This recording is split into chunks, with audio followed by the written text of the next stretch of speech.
Now, if you have listened to the first little webinar that we recorded on coaching, this will make sense. If you haven't, I'd invite you to listen to that first one, because this second module will build on that as a foundation. One of the other issues that I get a lot from you, and not just from you, but particularly for you, is about feedback. We're not terribly good at it here at Anderson Hauser. It's sometimes a little sugar-coated. Sometimes it's not very timely. There's not enough of it. And so I wanted to start with the most important part about feedback. It isn't you as managers and leaders giving feedback. That's the next module. That's in number 3. It's actually about you setting an example of how you want them to receive it by you being a good receiver of feedback first, of being open to it. If you're open to it, it's kind of interesting. They'll be a little more open to it. If you're not, then they'll resist. If they see you resist, then they will too. So in this module, here's what we're going to do. We're going to work on seeking, not just waiting for someone to tell you, but actually asking, seeking for feedback and receiving it well. One of my favorite authors is Jane Austen. If you haven't read her, you've probably seen movies like Sense and Sensibility or Pride and Prejudice. Master at the English language and of observation of the culture surrounding her. This is what she says, and I think she's right.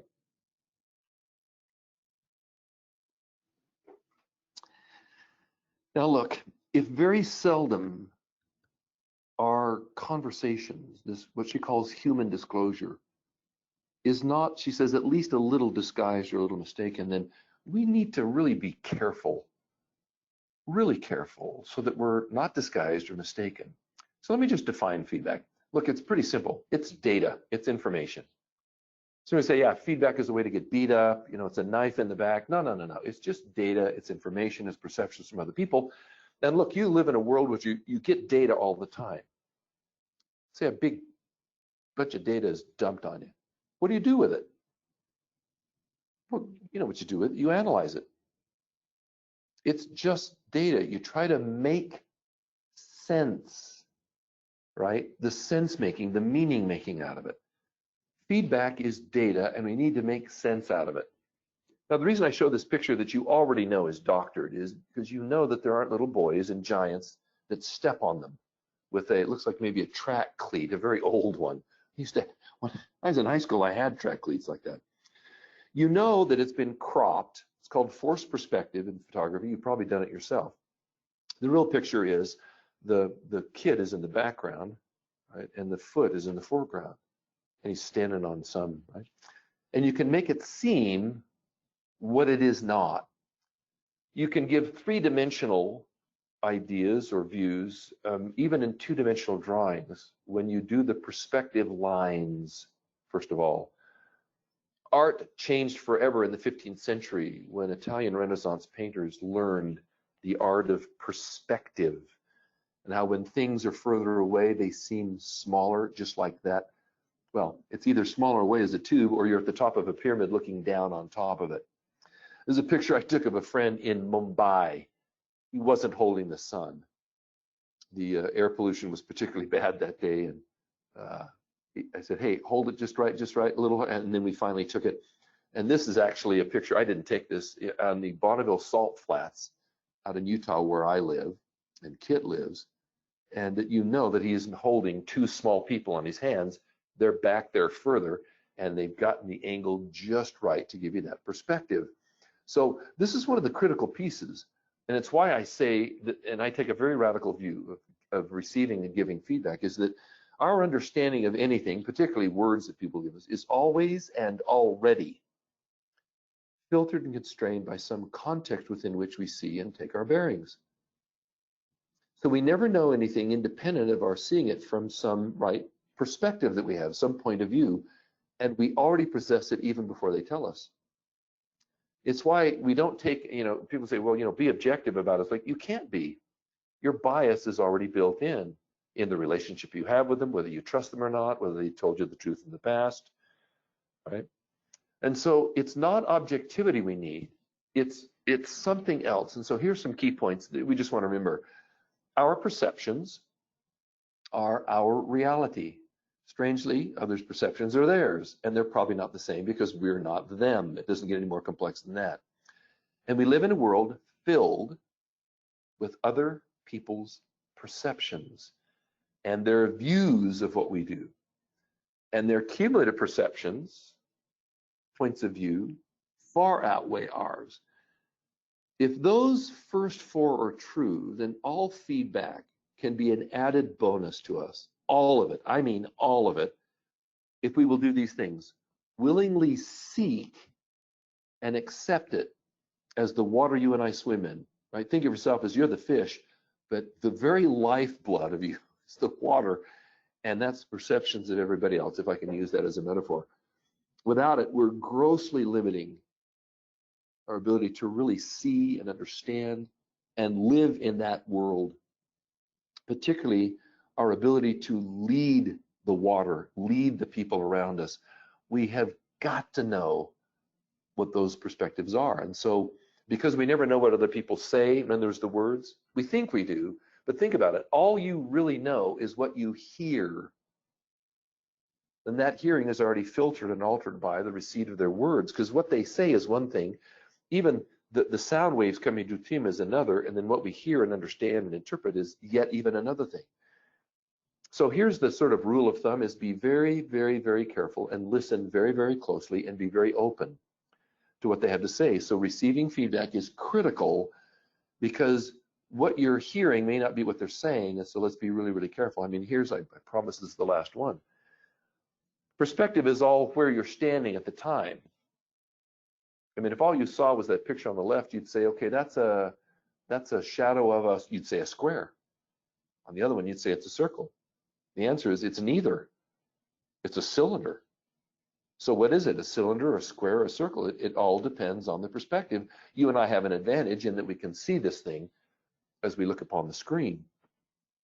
So here's the little parable then, and I'll promise this will be the last time I talk about it, is, look, you may be the fish, but you're never the water, ever. But we live in that water. We live in the perceptions of other people. I think I said this at Leadership Journey last October, is, look, I'm only a good husband according to Lisa. If Lisa she's not happy with that moment, it doesn't matter whether she's right or wrong. I want to listen to that feedback because that perception of me being a husband is entirely dependent upon her. I may think I'm great. Guess what? It doesn't matter if she's not happy with me. And sometimes she's not. I give her cause. So better to know what that water is than be ignorant of it. It's risky. Now, in an actual setting, when let's say I'm in a training session, and I'll just share this with you. I'd have you do this if we were in a training session. I ask people to draw a picture of unhelpful feedback. They also get a chance to change it and say, what would it look like if it was helpful? But unhelpful gives you some interesting pictures. And these are all adult drawings, images, as it were, of unhelpful feedback. I couldn't even do this good a job. So this is what it looks like to people when the feedback is unhelpful. They're always something like being crushed or stepped on, or I love this one. In almost every group of, say, 25 people, if we're training a class on receiving feedback, somebody's getting kicked, smashed, hit, shot at from above in a defensible position. Stick your fingers in your ears. You'd think a child did this, but this is adult, which tells you that we've had this notion that feedback is harmful. This is historical. This goes back, and here's the psychologist in me. This goes back to our childhood, right? So the question I always want to ask is, look, if these historical images are kind of in our hearts, then how does that affect or impact our willingness or ability to either give feedback to others as if we're beating up on them, or receiving it as if we're getting beat up by them? We generally have a tendency not to do it. I thought this picture might fit because I hear this a lot at Anderson Hauser from people who say, Brett, we say one thing, but inside I'm thinking another. It's like, yeah, I did a great job, but inside I'm going, not really. Right? We hold back or we sugarcoat because we're nice. We want to be nice. We don't want to hurt people's feelings. It's like, of course you don't. This one came without the words, and I had to say, well, I don't know what this means. They said, oh, that's no feedback at all. I said, well, can you write that in? And so they wrote the most unhelpful feedback is nothing, no feedback at all. This one I had to ask about too, because it didn't have that kind of squiggly bow on the corner of it. The moral of the story is you've got a diamond in the rough.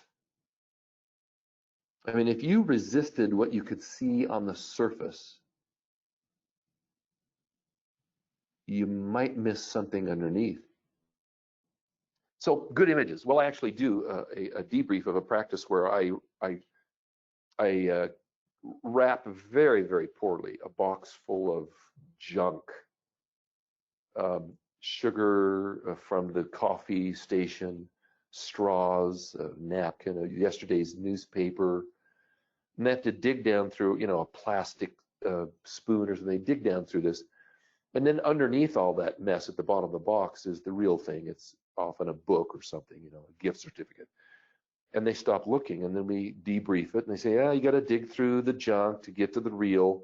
Is it worth it? Yeah, it's worth doing. And right, and it's like, yeah, if you think about the metaphor of all feedback is a gift, all of it, perhaps not very nicely wrapped, but it is a gift nonetheless. You have to kind of open it up, right? It's packaged, and you got to get down to the layers. And then we end the debrief by saying, thank you very much. Oh, by the way, then I take the box and open the inside flap, and I've hidden a $20 bill or 20 euros or wherever I am. And they go, oh, I didn't dig far enough. It's like, what's the lesson in that? So look, here's how we begin to dig. So look, here's the rule of thumb. It really does depend on our hearts, our humanity first. Look at module number 1 on coaching. That'll have more meaning. If all feedback can be a gift, then here's how it all depends on us, entirely on our willingness, not our ability, our willingness, because we can build ability. The start is willingness to receive the gift with grateful hearts, not on the ability of others to wrap the gift beautifully. That's not what matters. People say, yeah, but criticism, Brett, we don't want to give corrective feedback, or what we sometimes call negative. We don't like to receive or give negative feedback. In the next module, I'm going to suggest there's no such thing as negative feedback, either on the receipt or the giving. But there is some criticism, and a philosopher during the 1840s in Denmark, a guy named Søren Kierkegaard, he said, in one's enemy is one's best friend. And here's why. He'll cut you. I mean, when your surgeon goes in to remove something, they cut you open. They cut you, and it hurts, the recovery, but it saves your life. So sometimes even when it hurts, it'll save your career. Think about people who've given you feedback in the past. Really, really good feedback, critical feedback that criticized you, but it was critical from the standpoint of it saved your career. I've had a couple of people do that. Well, look, here's some just basically tools, right? Tips and tools. Regularly seek feedback from others who will do this, who you trust. I mean, start there, and who will use the knife. They're not going to sugarcoat it. Ask them. Now, get them to be specific. Ask somebody who will be specific about what you do and how it looks to others. Not just the what, not just the how, but both of them, and they'll get detailed about it. Ask people who can make a business case for you, so you can see how it can add value to you and others within the business.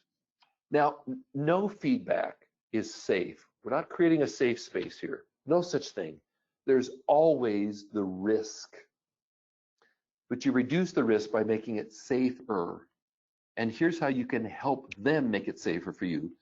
Make it a request for help. Well, because it is. It's not just some blind request for feedback. It's like, can you help me with something?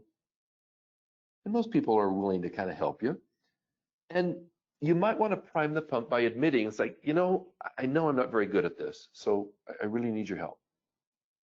So admit up front, I mean, if we were perfect, we wouldn't have to do this, but since we're not, right? And then promise you'll hear them out and just let them talk. And when they're finished, maybe you've asked a couple of questions for clarity, but you never offer an explanation or a reason. When my dad would get after me and I'd begin to offer the reasons or the explanations as to why I hadn't done the job he wanted me, he would always say the same thing. Maybe your dad said the same, or your mom, is, I don't want to hear your excuses. Why did he never hear reasons or explanation? It's because when people are giving you feedback, all they will hear in return is an excuse. Never give it. Even if it is a reason or explanation, just don't ever give it. Here's the final thing. Feed forward. Feedback is usually after the fact. You've given a presentation, you say, hey, how did that go? Well, it's too late to change it now. You've already given it. If you will do a simulation or a practice run or a dry run before, feed forward is giving some feedback, as it were, before the actual event. You can prevent a multitude of mishaps by practicing. What Todd would ask is, did you do your 10,000 hours? Practice doesn't make perfect. You've all heard that. Practice makes perfect. It doesn't. And you'll see this in the Outlier book. It is practice with coaching. Practice with feedback makes perfect. Otherwise, you just repeat the bad mistakes. You develop bad habits over practice when no one's there to help you. Now, if you've ever had a Psych 101 course, you know about Abraham Maslow. There he is, the hierarchy of needs. Here's what he said once, and I really, really like it. I mean, look at this. It's a great sign of respect for me if someone feels I'm strong enough, mature enough, and capable enough that they can tell me I've done something stupid. It's only people who regard me as weak or fragile who will not dare to disagree with me. Gang, the most important thing we can do is to disagree without being disagreeable.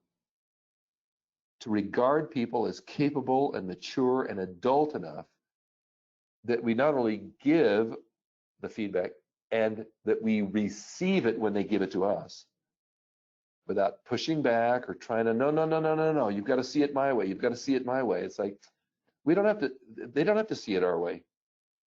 Particularly when we're receiving feedback, is just receive it and leave it at that. You can always come back later and do that. So here's the basic tips and tools. Receive all feedback. Ask for it. Go looking for it regularly and receive it all as a gift. All of it. Not just the what we'd call positive upside, all of it. Simply thank them. Open and examine the feedback, as you and say, there it is. Communicate the value of the gift and let them see that you accept it with all of your heart, with an open heart. My daughter Haley, when she was about 3, found a rock outside in the road, came in and said, Dad, I found this rock. I thought you'd like it. And she gave it to me as a little gift. Now, there's nothing about that rock that's special except it came from her, out of the goodness of her heart. I still have it. My grandchildren, before I left, just Saturday were there, and one of the little granddaughters, she's about 3, picked some dandelions. Now, you've never seen dandelions as a centerpiece or in a bride's bouquet, right? Or in the hotel flowers, when you walk into the foyer. You've never seen dandelions. Well, she didn't know. They were just bright yellow, and she liked them. And when she gave them to her, she opened her hand. She had kind of crushed most of them. She gave it to her mother, my daughter-in-law. And you know how she received it, with gratitude as a gift. They were dandelions. Finally, this. My father put it this way growing up, and you see this picture in the right-hand corner, never take the bait. Well, here's the reality of it is, I say never take offense when the gift is poorly wrapped. Even if an offense is given, never take offense. Take the gift for what it is. I hope you do a good job at this moving forward. We'll practice. Thanks.